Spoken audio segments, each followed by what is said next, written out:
Good morning friends हमारे board पे एक प्रश्न है।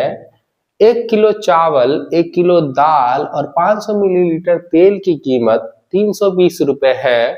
दाल की कीमत चावल से दोगुनी है। 1000 मिलीलीटर तेल और 2 किलो चावल की कीमत 480 रुपए है। तो 1 किलो दाल की क्या कीमत है?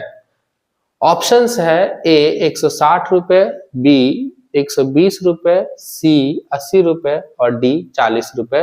तो हमें फाइनली जो निकालना है वो निकालना है 1 केजी दाल का प्राइस क्या होगा, इसे हमें फाइंड करना है।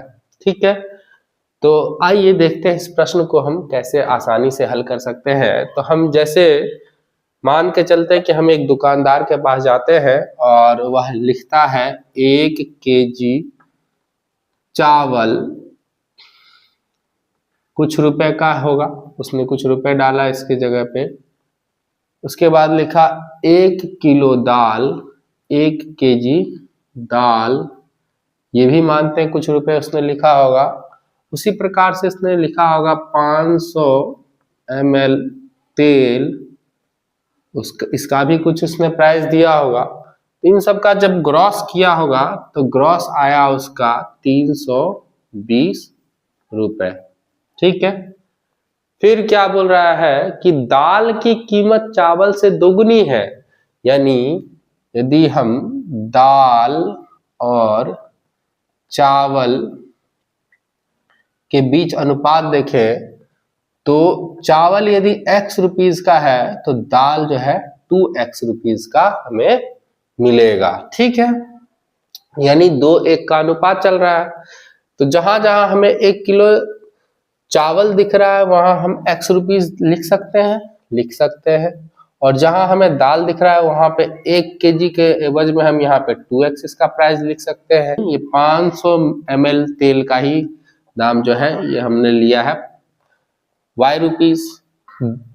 1000 मिलीलीटर तेल, 1000 ml तेल, 1000 ml तेल, ठीक है, और 2 किलो चावल की कीमत, 2 किलो चावल यानी 2 केजी चावल, ठीक है, की कीमत 480 रुपए है। इसकी भी कोई प्राइस होगी, इसकी भी कोई प्राइस होगी और इस टोटल प्राइस हो जाएगा इसका 480 रुपए। ठीक है, तो अब आगे हम बढ़ते हैं। तो 1 किलो दाल की क्या कीमत है ये हमें फाइंड करना है। ठीक है, तो अब हम 1000 ml तेल की जगह पे यदि हमने 500 ml तेल के लिए हमने y लिया था तो 1000 जो है 500 का दुगना होता है, तो हम लिख सकते हैं यहाँ पे 2y, इसका प्राइस हम क्या लिख सकते हैं 2y। उसी प्रकार से चावल हमने 1 केजी चावल के बदले में x रुपीस लिया है इसका प्राइस, तो 2 किलो चावल है तो हम यहाँ पे क्या ले सकते हैं 2x रुपीस। अब हम इसको यदि हम सिंपल इक्वेशन के फॉर्म में लिखें तो यहाँ पे हम लिख सकते हैं 2x plus 2y equals to 480, यानी टोटल इसका प्राइस 480 रुपए है, तो हम यहाँ पे लिख सकते हैं 480 रुपीस।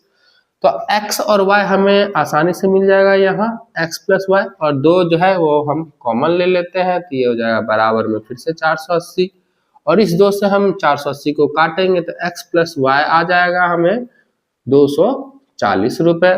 ठीक है, तो अब हमने यहाँ सेकंड जो इक्वेशन हमारा था उससे हमने x प्लस y हमने निकाल लिया है और अब हम फर्स्ट इक्वेशन की तरफ बढ़ते हैं। तो फर्स्ट इक्वेशन में दिया क्या गया है x प्लस 2x, यानी हम इसको टोटल लिख सकते हैं 3x और y जो है y को y ही लिख सकते हैं।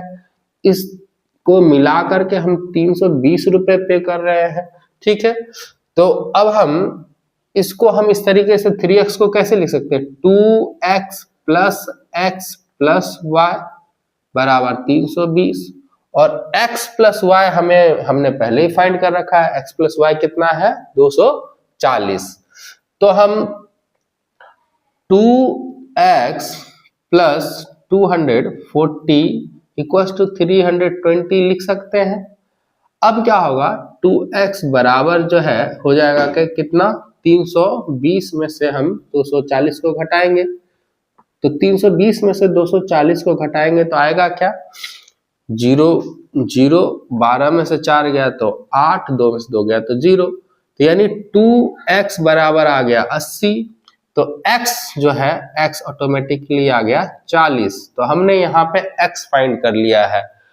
तो x बराबर हमने 40 फाइंड किया, तो 2x बराबर क्या हो जाएगा, 80 रुपीज। और ये हमारा आंसर आ गया, ऑप्शन सी बिल्कुल सही है, 80 रुपए लगेंगे 1 किलो दाल की कीमत हमने फाइंड कर लिया है। अब इसी क्वेश्चन को यदि थोड़ा सा और ट्विस्ट करके पूछे कि बताइए 1 केजी चावल की क्या कीमत है, तो चावल की कीमत भी हमने फाइंड कर रखा है, x है तो x के जगह पे हम 40 लिख सकते हैं। दाल की कीमत, 1 केजी दाल की कीमत क्या हो जाएगी, 2x यानी 80 रुपए। और 1 लीटर तेल की जगह 500 ml तेल का प्राइस हो जाएगा आपका, यदि 8 4 12 हो गया यानी 120 रुपए इन दोनों को मिलाकर के खर्चा हुआ होगा, तो 320 टोटल हम दे रहे हैं, तो 320 में से 120 चला जाएगा, यानी y बराबर आ गया आपका 200। यानी 1 लीटर यदि तेल की कीमत पूछे तो हम इसको डबल कर देंगे, यानी 400 रुपए लीटर के हिसाब से तेल मिल रहा है।